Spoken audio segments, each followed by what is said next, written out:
All right. Hey, Facebook Live. How you doing today? There is an awful lot going on in a very short amount of time.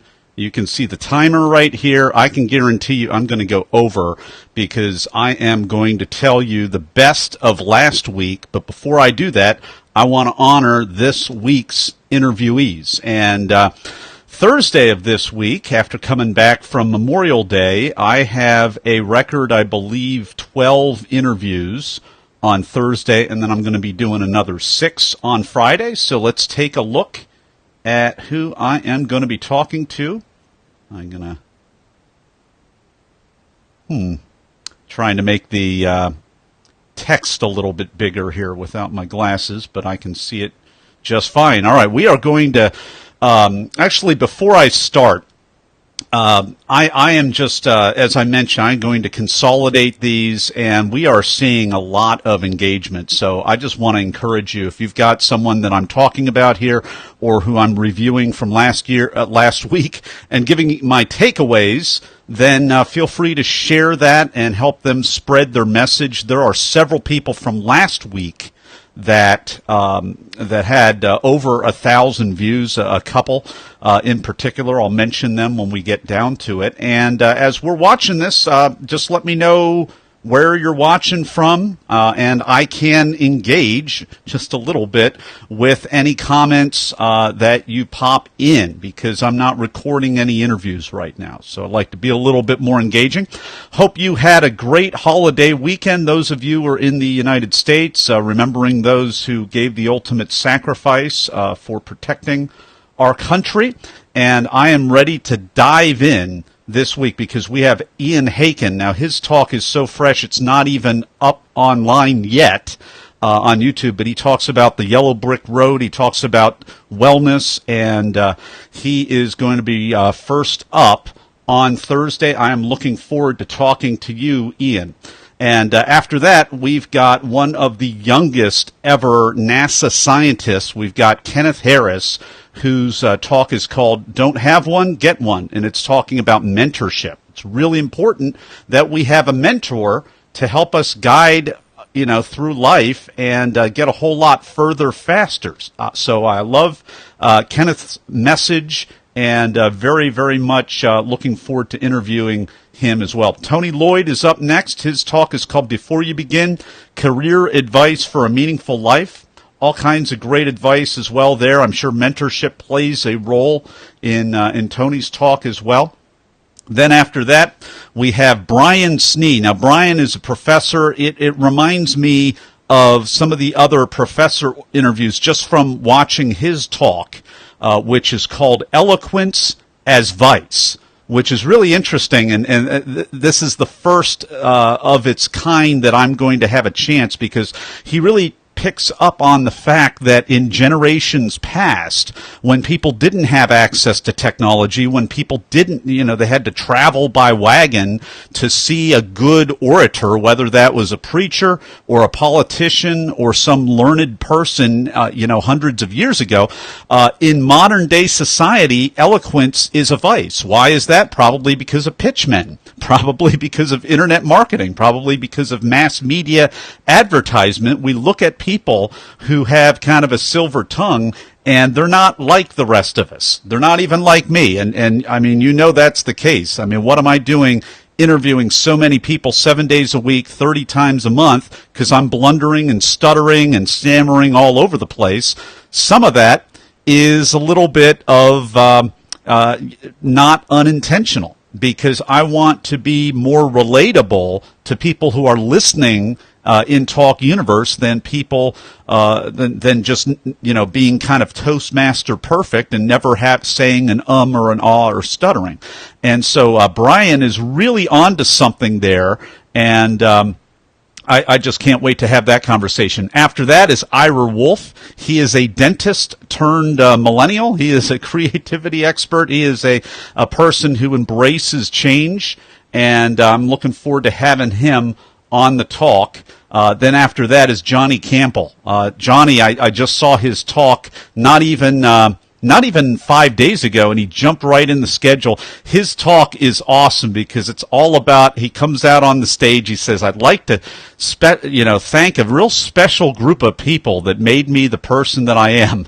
And he kind of builds them up a little bit, and guess who they are? They're his enemies. And he talks about the role of competition. He even talks about the role of having kind of a Lex Luthor to your Superman, a Bill Gates to your Steve Jobs, the role of friendly and maybe not so friendly competition. So and he's really fun and overt about that, and especially in his delivery. So he's going to be very high energy interview, Johnny. I know you will. After that, Catherine Lennon Johnson. Now, she just jumped into the mix, I think, today or yesterday. So I barely had time to review her talk, and it's all about urban planning, and it's about design, and it's about making sure that instead of just, only kind of a 19th century, 17th century patriarchal architectural design framework, that what are we doing to really be inclusive? What are we doing to design communal spaces? Because the way people feel determines their beliefs, and that determines their behavior. And we see all this behavior now in urban spaces, and I just thought that she really articulated some of these things very, very well. So her talk is called "How Does Your City Affect Your Health?" After that, we have Jeff Butler. He talks about the difference between self-image and self-esteem, who we really are versus who we think we are, and it really goes into that separation. I love the nuance there. I love when somebody kind of zeroes in on the microscope, not the microphone, but the microscope, and helps us really understand differences that we used to kind of lump together a little bit. After that, we have Melissa Agnes, and her talk was for TEDx the City of Los Angeles. And her talk is great. It's the first of its kind on BeTheTalk, the secret to successful crisis management. So she talks about all these case studies, data breaches, police department kind of snafus, and she has examples of retroactive crisis management where people didn't, put social equity and social trust and build that trust ahead of time. Then the problem happened, and then they have to clean up a big mess. And she even has case studies of the other kind where there was proactive trust built, and then a breach happened, and there was enough trust left in the bank account of an institution, of the trust bank account of an institution, that it was able to survive. And the leaders did not get immediately attacked and voted out or whatnot. So first of its kind, I think it's a little bit of a different twist. I'm really looking forward to having Melissa on the talk. Welcome to the talk, Melissa. After that, we have Michael Hynes. Great talk on the educational system. He is, I believe, a district superintendent of a school system, and he talks about how he basically barely graduated. I mean, he really very transparent talk, and he has all kinds of great metaphors, and he has some really good ideas on what districts can do, what the educational system can do to innovate in the future, because we've got a totally different society, we've got totally different needs, we've got totally different, we've got, what's it called, confusion in the future. We are not certain, we have uncertainty in the future, and so Michael has all kinds of great ideas on how to walk into the future in the educational system. After that, we have Sangbreeta Moitra. And Sangbreeta, please help me with your pronunciation if I'm a little off there. That's one of the things I need to start putting on some of these applications. And I'll tell you why. One of the last week's talks was so popular, and then I read, and you can see this in the comments, and one of the person's friends said, "Hey, is Nathan from BeTheTalk pronouncing your first name correctly?" And I was pronouncing very carefully the last name correctly, but I apparently I botched the first name, and so guess. Training moment, teaching moment, teach me while we're not live yet, so that we don't get any of those legitimate comments out there. It's a little It's not funny. Not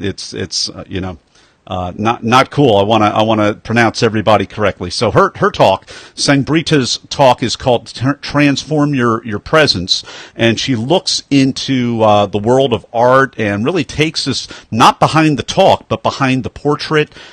Several amazing works of art, and really encapsulates the power of that artwork, and then uses that as a metaphor to help us transform the way that we are presented. That's one of the reasons why I started Be the Talk, this podcast, because I realize it takes an expert to present and promote an expert in a way that really makes them look like an expert, in a way that really does justice to their expert knowledge. And if you don't believe me, go to Saturday Night Live, look up What's Up With That. It's a talk show skit where the person interviews people in a very rude way and basically interrupts them, sings songs over them. It's like a circus, and it doesn't matter if you are a rock star or whether you're a vice president or if you are a famous actor. You're basically sitting in that what's up with that moment and really being disrespected. One of the reasons I started this podcast is I really wanted to, for people that took the time to give a killer TEDx talk or any other kind of branded talk. The statistics say, average hours, 50 hours for a good one. And not all of them are good ones, as you know. But for good ones, I want to harvest the other 49 and a half hours, a little bit more than that they put into their talk, and really highlight the experts really and their talk as well so much. Finally, for Thursday, and this is all on Thursday, folks, 12 people on Thursday, because I'm starting kind of a new format, and I'm starting to gradually transition over to a 29-minute interview format so that I can accomplish more and interview even more people in the limited time that I have every week. I mean, I'm really thinking through, after having interviewed over 100 people, over 150 people, and about 18 are live as of today. I'm thinking of more efficient, effective ways to do this. Ozdemir, and again, correct me, he's going to be my final guest on Thursday, the 12th. Last but not least, he's going to talk about hidden superpowers. He's going to talk out of his talk and discussing some of the superpowers that his son has, because his son has autism, and I guess formerly we call that special needs, but in Ergen's talk, he really puts the argument forth that it's really a superpower. And I have seen evidence. I've seen new job employment models to really put the superpowers to work, and I'm so happy to see that. It's really amazing to see, and I can tell you this myself, because I used to think I was a fairly sharp guy, and everything that I tried to do was not necessarily a good fit for me. And now that I've started Be the Talk, and so many people are listening, and so many people are applying to speak, and it's really fun. And I even had a review from one of my guests, which was completely unsolicited, and he said Nathan has found his calling, which is pretty cool. I mean, when you see that, it's nice when people leave nice reviews, but when they say something that really kind of nails it and gives you a new awareness, pretty neat stuff. So that is Thursday of this week. And, it's just Thursday. Okay, so Friday. Friday this week, 6 people. Don Rheem, how can work save our relationships? He talks about safety and emotional safety at work and what happens. I love this talk because it's, that's a big issue for me, because I'm a guy, whenever I would do work, whether, it was when I had my master's degree and did, university work, teaching graduate level, or doing instructional design, e-learning work, making a very high hourly wage, I almost, even though I was a highly skilled worker, I almost never felt safe, because I knew that I make mistakes as a person, and I know that, all of those things, and I knew that as a contractor, which is a lot of the work that I did, I wasn't really free to make mistakes. They were paying me a high wage so that I would not make mistakes. So I love, I'm gonna love talking to him. It's going to be amazing. After that, we have Karen McGregor on Friday, How to Find Fulfillment. Talks about her experiences at a Tony Robbins seminar. I've got many, many friends and mentors who've gone to Tony Robbins seminars. I haven't myself yet, but she has a pretty high-energy talk in which she tells her story in there, how to find fulfillment. After that, we have Preya Agarwal. She's going to talk about creativity and her work working with creatives there and studying creativity. After that, we have Melanie Levenberg. Talks about releasing your inner rock star through movement. Actually pairs very nicely with Farzana's talk from last week that I interviewed Farzana. It was the same event, and it was kind of a similar job that Melanie had to kind of pump up the crowd and to raise the energy level, really acting much like an MC for like thousands and thousands of people who were in the audience right there. So she accomplishes that totally different way than Farzana did, and I'm looking forward to being able to interview her and talk and kind of dovetail off of the Farzana interview from last week as well. Katie Nall, she's going to talk about math, and she's going to talk about the power of tapping to actually raise, through her firsthand case study experience, to lower nerves for nervous students and actually raise their math scores. I mean, it's an amazing case study, and she talks about it in her talk. And then finally, we're going to have M.L. Brookshire, and she's going to talk about drowning out the naysayers. She gave a talk, and it's all about really finding your own voice and then doing the thing that we all have to do. We have to kind of change our social circle a little bit to make sure that we're only hanging around with people that are going to be encouraging us and guiding us on the way. And sometimes you can't avoid other naysayers, but you want to be able to filter. And goes very, very well with a certain talk that we had last week on boundaries. So I'm going to start right there because, heck, why not? So I talked last week with, and where is she? Sari Gilman. Sari Gilman's TEDx talk on boundaries has garnered over 270,000 views. So we talked about boundaries, and there were all kinds of great things. I mean, her books on healthcare boundaries and other boundaries, being able to de-stress and whatnot. Great interview, and she's actually booked a future interview. We're going to have some bonus content, and I'm going to bring her in on a different series that I'm doing. And if you want to find out more about that, you can just reach out to me, leave me a comment right here, and I'll let you know when that comes out.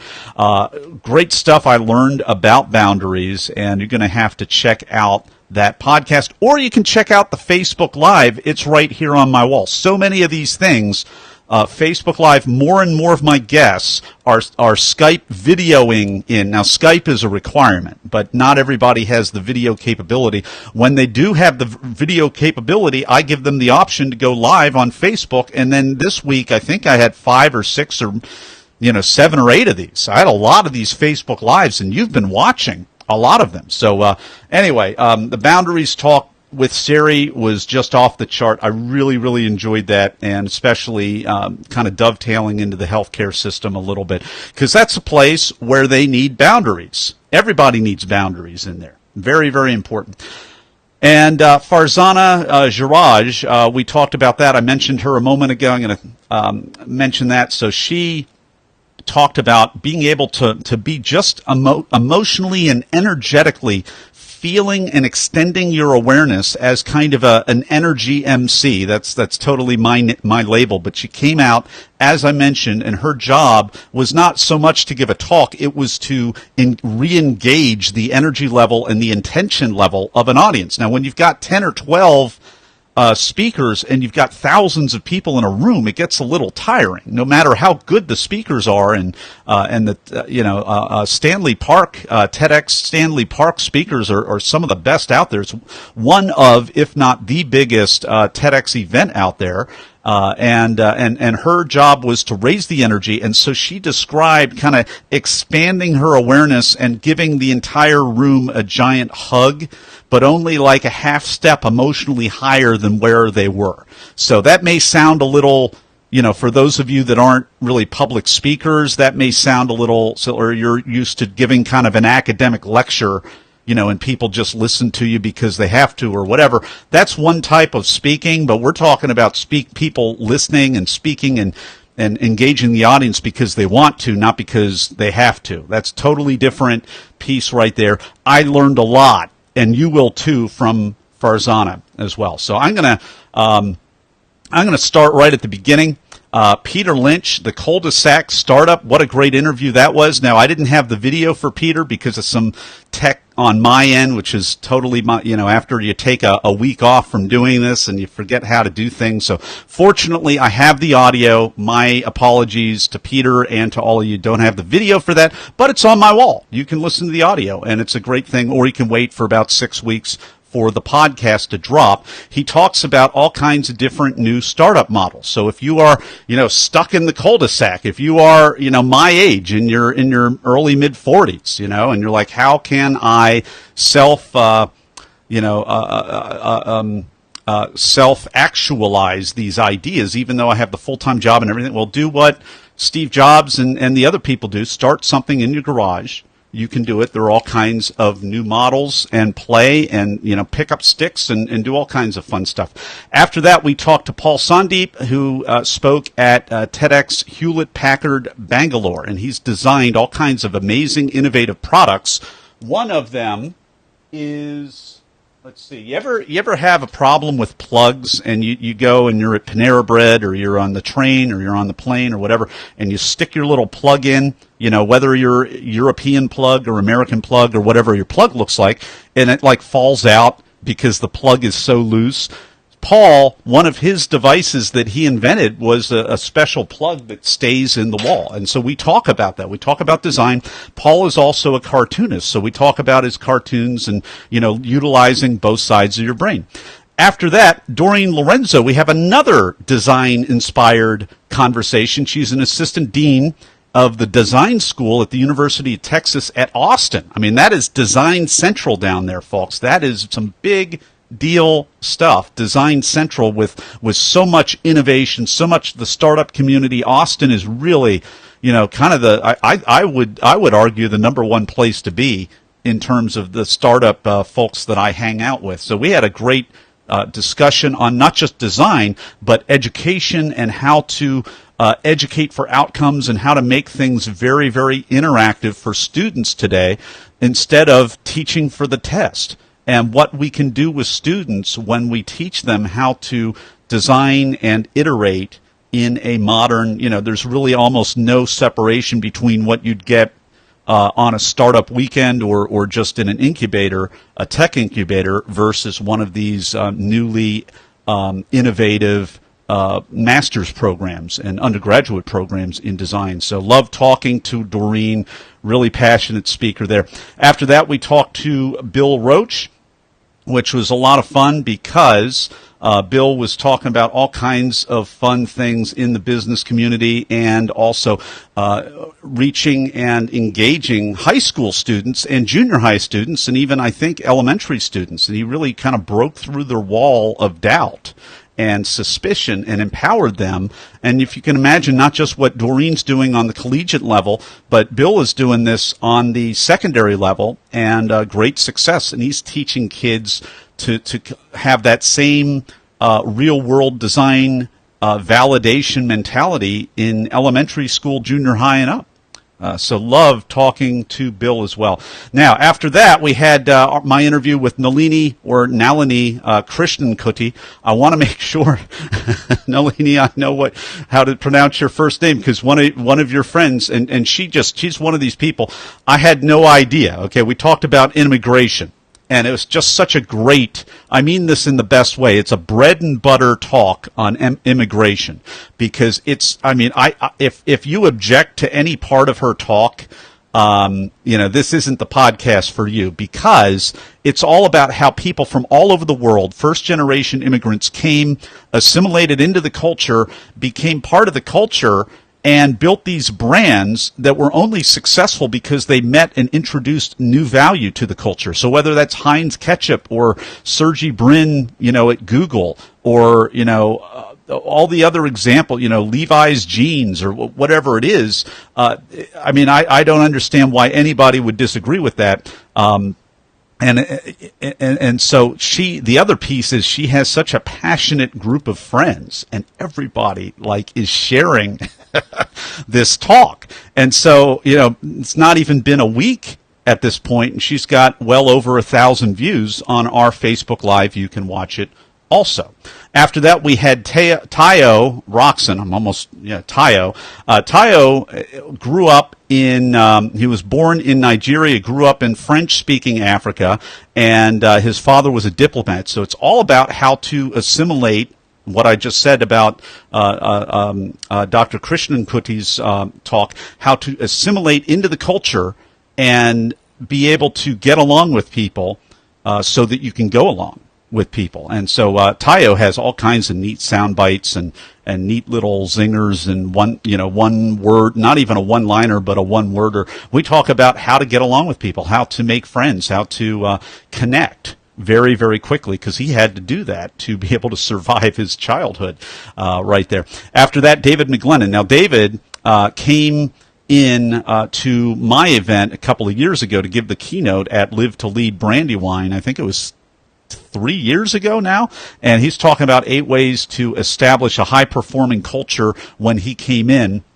And I brought him on to interview him, and he was talking about basically how he grew sales teams, how he and his father built a 7-figure insurance company and then sold it, and then how he did the same thing with a very fast-growing, forward-looking wellness firm that's actually founded and owned by a mutual friend of mine, and of his. That's a mutual friend, and just really great. Always love hearing the backstory, and you want to check out David's talk as well, because he references some other Vistage coaches and masterminders in his reply. So and that's something that David does as well. He does some CEO executive work and roundtables and all of that. And I just love having people like David on the podcast, because it's always so great to ask free questions that you never ever be able to ask the free advice and the free expertise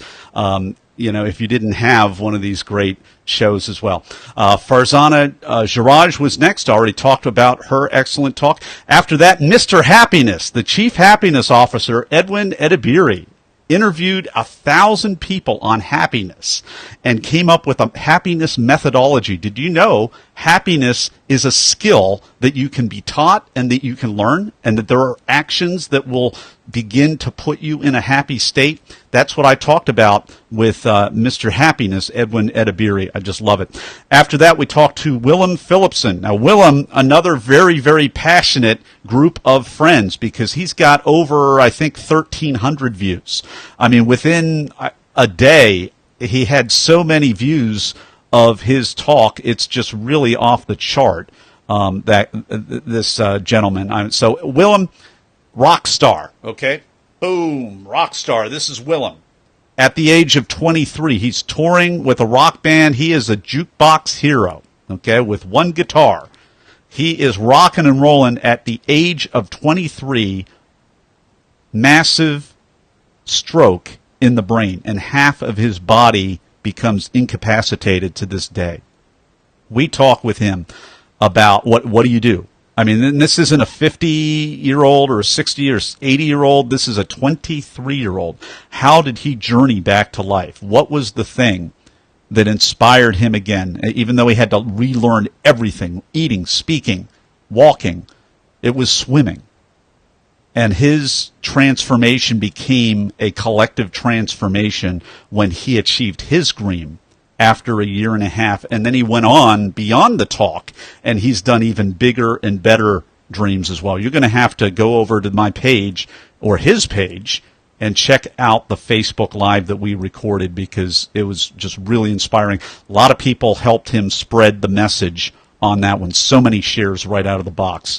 After that, talked to Sari Gilman. That was Boundaries. We talked about that. Very similar talk, Marcus Aurelius Anderson. Oh my gosh, very similar talk because at the age of 40, Marcus Aurelius Anderson wakes up disabled, divorced, incapacitated, and paralyzed.